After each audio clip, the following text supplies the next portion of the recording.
আমার মাথা থেকে পা পর্যন্ত এই রুমাল থেকে টুপি থেকে শুরু করে যা কিছু, এটা আল্লামা নূর হোসেন কাসেমী রহমতুল্লাহি আলাইহির অবদান। আমি হুজুরের সাথে কোথাও মাহফিলে যেতাম, হুজুরের গাড়িতে উঠে, তখনও আমার পাঞ্জাবি হাঁটু পর্যন্ত। তো হুজুর বলতেন যে শ্যামরা এটা লম্বা হয় না। মানে অনেক আমার সাথে যারা পড়েছে বা ওই সময় যারা দেখেছে, হুজুর রহমতুল্লাহি আলাইকে আমি প্রথম দেখেছি 97 সালে জামিয়া সুবহানিয়া মাদ্রাসায়। জামিয়া মাদানিয়া বাড়িধারার আবনাই বাড়িধারা কর্তৃক আয়োজিত আল্লামা নূর হোসেন কাসেমী রহমতুল্লাহি আলাই এর জীবন ও কর্ম শীর্ষক এই আলোচনা সভাটি এমন একটি সময় অনুষ্ঠিত হচ্ছে যেদিন বাংলাদেশের বিজয় অর্জিত হয়েছিল। মহান বিজয়ের মাসে, মহান বিজয়ের দিনে প্রাণের প্রতিষ্ঠান জামিয়া মাদানিয়া বাড়িধারায় এ অনুষ্ঠান আয়োজন হওয়ায় আবনাই বাড়িধারার দায়িত্বশীল নেতৃবৃন্দ, বিশেষ করে এর সুযোগ্য এবং সফল সংগঠক আল্লামা নূর হোসেন কাসেমী রহমতুল্লাহি আলাই এর রক্ত, আল্লামা নূর হোসেন কাসেমী রহমতুল্লাহি আলাই এর চিন্তাধারা, যার ভিতরে বহমান হজরতের রেখে যাওয়া আমানত মুফতি জাবের হোসেন কাসেমী দামাত বরকাতুহুমকে আন্তরিক মোবারকবাদ জানাচ্ছি। সঙ্গে সঙ্গে আবনাই বাড়িধারার আমাদের পূর্বে এবং পরে সকল আপনাদের শুকরিয়া আদায় করছি আজকের অনুষ্ঠান প্রাণবন্ত করার জন্য। সেই সঙ্গে অত্যন্ত শ্রদ্ধার সঙ্গে স্মরণ করছি জামিয়া মাদানিয়া বাড়িধারার সকল আসাতেজে কেরাম, যারা আমাদেরকে এখনও পর্যন্ত মায়ের স্নেহ দিয়ে আগলে রেখেছেন। সত্যিকার অর্থেই আমরা আমাদের প্রতিষ্ঠান ছেড়ে যখন আমাদের এই বাড়িধারা মাদ্রাসায় প্রবেশ করি, তখন আমাদের নিজেদের প্রতিষ্ঠানের চেয়ে এই প্রতিষ্ঠানটাকেই বেশি ভালো লাগে। এবং আমরা আমাদের কর্মস্থলে থেকেও যখন বাড়িধারা মাদ্রাসার, আমি সুবহানিয়া মাদ্রাসায় পড়েছি, যখন এই প্রতিষ্ঠানগুলোর আলোচনা হয় তখন আসলে এগুলোকেই বেশি ভালো লাগে। এবং ছাত্র জমানায় বাড়ির থেকে মাদ্রাসায় থাকাটাও ভালো লাগতো, তবে একটু ঘোরাঘুরিরও মেজাজ ছিল, বিভিন্ন জেলায় সফরে চলে যাওয়ার। তো অনেক বন্ধে মাদ্রাসায় থেকেছি। তো আজকে যে বিষয়ে কথা বলতে বলা হয়েছে, আসলে এই বিষয়ে বলার যোগ্যতা আমার নাই, বরং আজকের এই বাড়িধারার ডায়াসে দাঁড়ানো এটাও আমার জন্য এক দুঃসাহস বটে। বাকি আমি বলতে চাই, আমার মাথা থেকে পা পর্যন্ত এই রুমাল থেকে টুপি থেকে শুরু করে যা কিছু, এটা আল্লামা নূর হোসেন কাসেমী রহমতুল্লাহি আলাই এর অবদান। আমি হুজুরের সাথে কোথাও মাহফিলে যেতাম, হুজুরের গাড়িতে উঠে, তখনও আমার পাঞ্জাবি হাঁটু পর্যন্ত। তো হুজুর বলতেন যে শ্যামরা এটা লম্বা হয় না। মানে অনেক আমার সাথে যারা পড়েছে বা ওই সময় যারা দেখেছে, হুজুর রহমতুল্লাহি আলাইকে আমি প্রথম দেখেছি 97 সালে জামিয়া সুবহানিয়া মাদ্রাসায়। আমার মামা ইন্তেকাল করেছেন, আল্লাহ তাআলা জান্নাত দান করুন। মাসুম বিল্লাহ গাজীপুরি নাম ছিল, ব্রেন টিউমার হয়ে মারা গেছে। তো তিনি নিয়ে গিয়েছিলেন সুবহানিয়ায় যে আমি ভর্তি হই, পরে তোমাকে অন্য কোথাও ভর্তি করব। কারণ তখন সুবহানিয়া মাদ্রাসার তো কোনো স্থাপনা ছিল না। তো হুজুর রহমতুল্লাহি আলাই এবং ওবায়দুল্লাহ ফারুক সাহেব হুজুর দামাত বারাকাতুহুম চেয়ারে মাঠে বসা ছিলেন। দুজনের চেহারা দেখে আমি মামার হাত ধরে বললাম যে না, আমি এখানেই ভর্তি হব। তো এই 97 সাল থেকে হুজুর রহমতুল্লাহি আলাইকে দেখেছি। 2020 সালে হুজুর রহমতুল্লাহি আলাইয়ের মর্জে মওতে আমি নাকি ঢাকার বাইরের সর্বশেষ সাক্ষাৎ প্রার্থী, যে হুজুর রহমতুল্লাহ আলাইয়ের সাথে সর্বশেষ প্রায় 1.25 ঘন্টা কথা বলেছিলাম। যেদিন জমিয়তের একটি জরুরি কনফারেন্স ছিল লন্ডন জমিয়তের সাথে, ওই রাতে, অর্থাৎ এরপর দিনই হুজুরকে হসপিটালে ভর্তি করা হয় এবং হসপিটাল থেকেই হুজুর রহমতুল্লাহি আলাইকে আমরা মাদ্রাসায় আর জীবন্ত আনতে পারিনি, বরং লাশ হিসাবে আনতে হয়েছে। তো আল্লামা নূর হোসেন কাসেমী রহমতুল্লাহি আলাই এর সম্পর্কে আমার বলার মতো দুঃসাহস নাই। শুধু এতটুকু বলি, দারুল উলুম দেওবন্দের যে ফিকির, এটা আমরা বইয়ে পড়েছি, কিন্তু এর বাস্তব নমুনা, এর মিসাল হলো আল্লামা নূর হোসেন কাসেমী রহমতুল্লাহি আলাই। ফিকরে দারুল উলুম দেওবন্দ বলতে যা বোঝায় আল্লামা নূর হোসেন কাসেমী রহমতুল্লাহি আলাই। ফিকরে তালিমে দারুল উলুম দেওবন্দ বলতে যা বোঝায় তার মিসাল আল্লামা নূর হোসেন কাসেমী রহমতুল্লাহি আলাই। তাবলীগে রসুল বলতে যা বোঝায় তার মিসাল হলো আল্লামা নূর হোসেন কাসেমী রহমতুল্লাহি আলাই। তাজকিয়ার মেহনতের সর্বোচ্চ চূড়ায় আরোহণকারী ব্যক্তি বলতে যা বোঝায় তার মিসাল হলো আল্লামা নূর হোসেন কাসেমী রহমতুল্লাহি আলাই।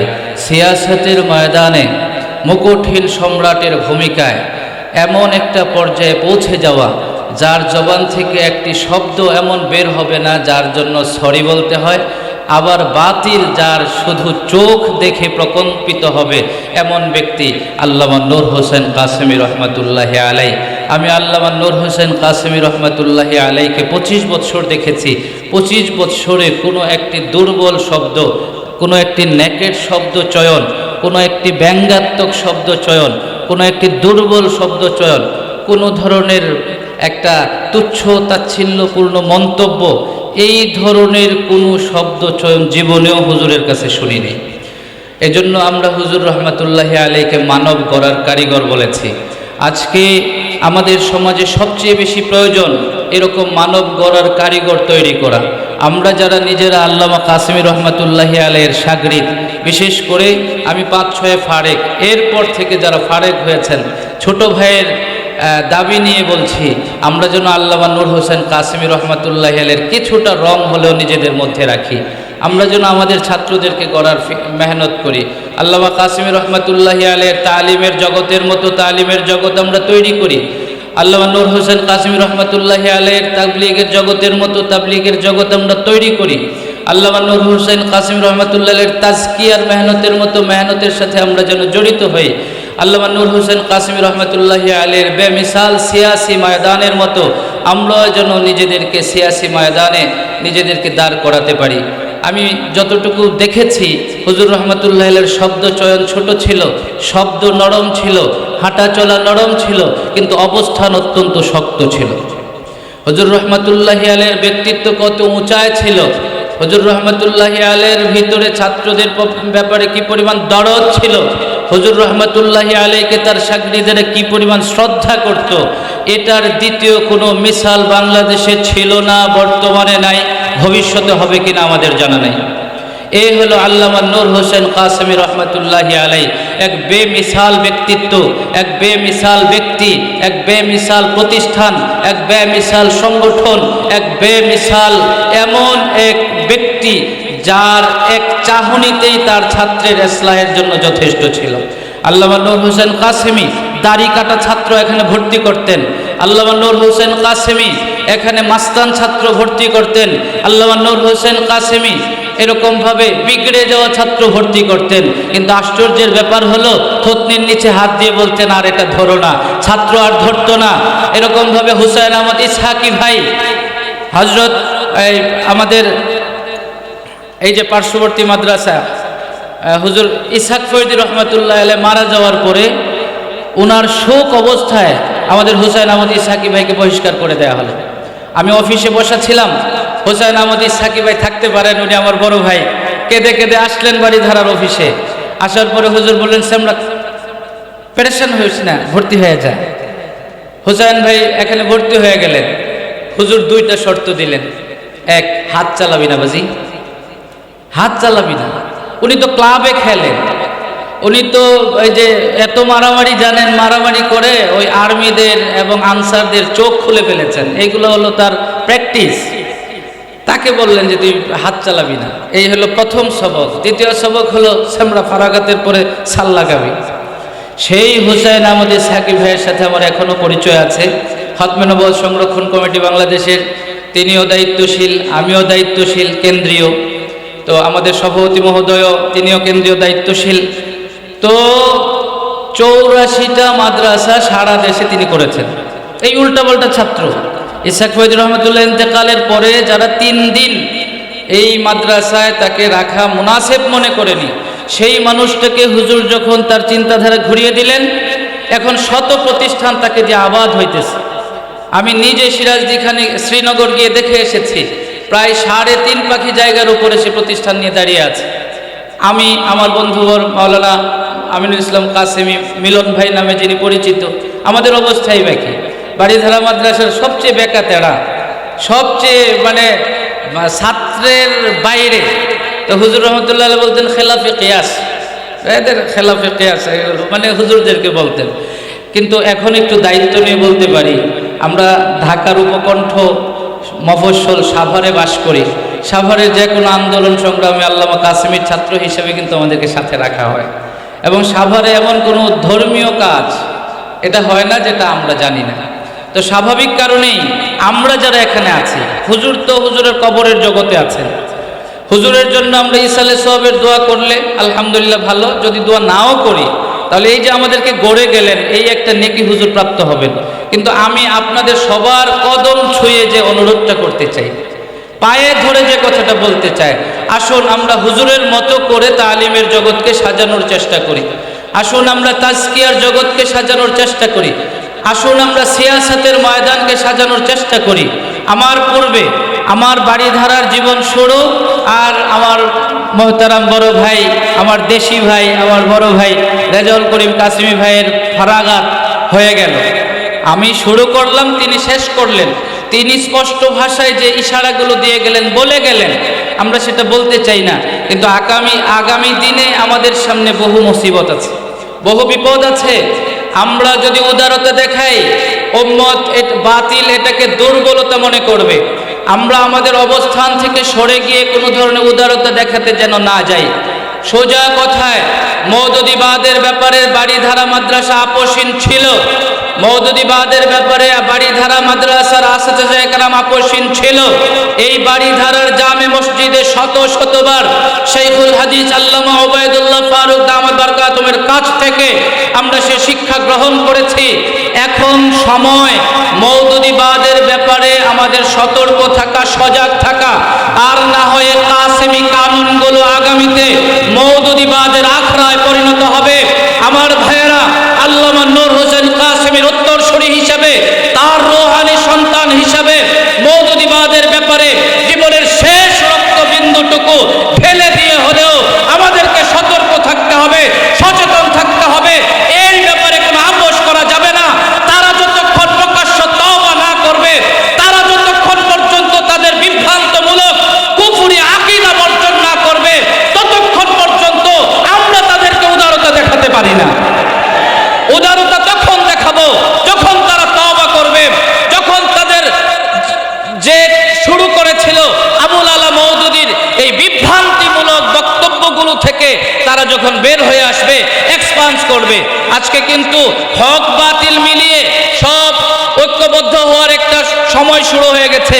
এই ঐক্য আমাদের কওমি কানুনকে ধ্বংস করবে, এই ঐক্য কাসেমি চিন্তাকে ধ্বংস করবে, এই ঐক্য আল্লামা নূর হোসেন কাসেমির ব্যক্তিত্বের উপর আঘাত করবে, এই ঐক্য আল্লামা ওবায়দুল্লাহ ফারুক দামাত বারকাতুহুমের 70 বছরের জীবনের চলার পথ আর পদ্ধতিকে আপনার এক ধরনের ব্যাহত করবে। এই জন্য যতক্ষণ তওবা না হবে, যতক্ষণ আকীদা দুরস্ত না হবে, ততক্ষণ পর্যন্ত হক ও হক্কানিয়তের ঝন্ডাবাহী, হক ও হক্কানিয়তের একমাত্র আমানতের অধিকারী আল্লামা নূর হোসেন কাসেমি রহমাতুল্লাহি আলাইহি এর প্রতিষ্ঠান, তার পুরো ছাত্র, তার পুরো ভক্ত, তার সংগঠন কিছুতেই বাতিলের সাথে আপোষ করতে পারে না। সর্বশেষ কথা, কাদিয়ানীরা আহমদিয়া মুসলিম জামাত নয়। কাদিয়ানীরা পৃথক এক ধর্মে বিশ্বাসী। তাদের ধর্ম মেনে তারা এদেশে সম্মানের সাথে বসবাস করবে, এতে আমাদের বিন্দু পরিমাণ আপত্তি নাই, আফসোস নাই। আমরা তাদের নিরাপত্তার প্রয়োজনে, নিশ্চয়তার প্রয়োজনে আমরা তাদেরকে পাহারাদারি করব। কিন্তু তাদের স্থাপনাগুলো, তাদের উপাসনালয়গুলো আমাদের মসজিদের নামে, আমাদের মাদ্রাসার নামে, আমাদের মুসলিমদের পরিভাষা ব্যবহার করে ব্যবহৃত হোক, এটা আমরা চাই না। এজন্য আল্লামা নূর হোসেন কাসেমি রহমাতুল্লাহি আলাইহির তালিম, তাজকিয়া, এর পাশাপাশি তৃতীয় যেটা ছিল কাদিয়ানি মতবাদের ব্যাপারে, তাদের কাফের ঘোষণার ব্যাপারে একটা সংগ্রাম ছিল। আর জমিয়তে উলামা ইসলাম বাংলাদেশের কার্যক্রমের সাথে হুজুরের আমার মনে হয় যে হৃদয়ের সবটুকু জায়গা জুড়েই জমিয়ত ছিল। এজন্য আমার ভাইয়েরা, হুজুরের আমরা যারা ছাত্র আছি, কেউ কেউ একটু ডুব দেওয়ার চেষ্টা করতেছে। ভাই বাপ যখন না থাকে জিন্দা, তখন ছেলে যদি ডুব দেয় তো বাড়ি ভিটেও চলে যায়। এখন আমাদের ডুব দেওয়ার সময় না, এখন ডুবে গেলেও মাটিতে খুঁড়া দিয়ে এরপর মাথা বের করার সময়। এই জন্য আসুন, আগামী বাংলাদেশ যেন জমিয়ত নেতৃত্ব দিতে পারে, এইভাবে আমরা জমিয়তে উলামা ইসলামের কাজ করি। আগামী বাংলাদেশে যেন কাদিয়ানীরা কাফের হিসেবে ঘোষিত হয়, আসুন আমরা এভাবে খতমে নবুয়তের কাজ করি। আগামী বাংলাদেশে আমরা যেন কাসেমের আরও কিছু নাতি ছাত্র পয়দা করতে পারি, আসুন এভাবে আমরা কাজ করি। আগামী বাংলাদেশে প্রত্যেকটা মানুষের আত্মার ইসলাহের জন্য আসুন আমরা তাজকিয়ার কাজ করি। আল্লাহ আমাদের তৌফিক দান করুন। আল বারাকাতু মা আকাবিরিকুম, এ হাদিস তিলাওয়াত করেছিলাম, তর্জমা সবারই জানা আছে, তাই আর তর্জমার দিকে যাচ্ছি না। আমার কথায় কোনো আঘাতপ্রাপ্ত হয়ে থাকলে, কষ্ট পেয়ে থাকলে আপনারা ক্ষমা সুন্দর দৃষ্টিতে দেখবেন। আল্লামা নূর হোসেন কাসেমীর দোয়া এবং আল্লামা নূর হোসেন কাসেমী রহমাতুল্লাহি আলাইহি এর পরামর্শ নেতৃত্বে সাভারের মাটিতে ছোট্ট একটি প্রতিষ্ঠান গড়ে উঠেছে। বাড়িধারার ছাত্র ফারেগিন ফুজালাদেরকে নিয়েই সেই প্রতিষ্ঠানের নাম হলো জামিয়া দারুল আমান। আমাদের চিন্তা ছিল যে মাদ্রাসাটা নুরানি হেফজখানা থাকুক। হুজুর রহমতুল্লাহ বলেছে আমরা দাওরা চালু করব। তো অনেক কিছু ঘটে গেছে মাঝখান দিয়ে, দাওরা হলো, ছাত্র পাবো কিনা, এরপরে এফতা হলো, ছাত্র পাবো কিনা, তাকমিল উলুমে আলিয়া হলো, ছাত্র পাবো কিনা, এই সব চিন্তা শেষ হয়ে আলহামদুলিল্লাহ মাদ্রাসা দাওরে হাদিস তাখাসুস সহকারে, এবং আগামীকালকে আমাদের মাদ্রাসায় খতমে বুখারি মাহফিল, আমাদের শাইখুল হাদিস ওবায়দুল্লাহ ফারুক কাসেমী দামাত বারকাতুহুম সেখানে যাবেন। আমাদের নাজিমে তালিমাত হজরতুল আল্লাম হজরত মাওলানা হেদায়েতুল্লাহ কাসেমী দামাত বারকাতুহুম যাবেন, এবং আমাদের শ্রদ্ধেয় ভাই এ মাদ্রাসার মুহাদ্দিস মুফতি আল আমিন কাসেমী তিনিও আলহামদুলিল্লাহ যাবেন। আর সদরে এজলাস হিসাবে আমাদের বৃহত্তর মোমেন শাহির এক তিলক রত্ন শাইখে বালিয়া আল্লামা ইমদাদুল হক দামাত বারকাতুহুম তিনি উপস্থিত থাকবেন। প্রধান মেহমান হিসাবে আল্লাহর রাসূলের রক্ত হযরত সৈয়দ আসজাদ মাদানী দামাত বারকাতুহুম আলিয়া উপস্থিত থাকবেন। সেই প্রয়োজনে আপনাদের সকলের কাছে আমি বিনীতভাবে দোয়ার ভিক্ষা চাই। আগামী পথ যেন হুজুর রহমতুল্লাহের দেখানো অনুযায়ী চলতে পারি, সেজন্য আপনাদের আন্তরিক দোয়া চাই। আমাদের মাদ্রাসার জন্য, শিক্ষক ছাত্রদের জন্য এবং হজরতের সকল ছাত্র ফুজালা এবং প্রতিষ্ঠানগুলোর জন্য আপনাদের বিনীত দোয়া প্রার্থনা করি। অত্র প্রতিষ্ঠান এবং এর আসাদে কেরাম সবার জন্য আমি আপনাদের কাছে বিনীতভাবে দোয়া চাই। আপনার সকল দায়িত্বশীলদেরকে আবারও মোবারকবাদ দেই এবং এখানকার সবাইকেই ধন্যবাদ দেই। আল্লাহ রাব্বুল আলামিন হযরত রহমতুল্লাহি আলাইহি এর চিন্তাধারার উপর আমরা যেন অটল অবিচল থাকতে পারি, আল্লাহ সে তৌফিক দিন। আসসালামু আলাইকুম ওয়া রাহমাতুল্লাহ।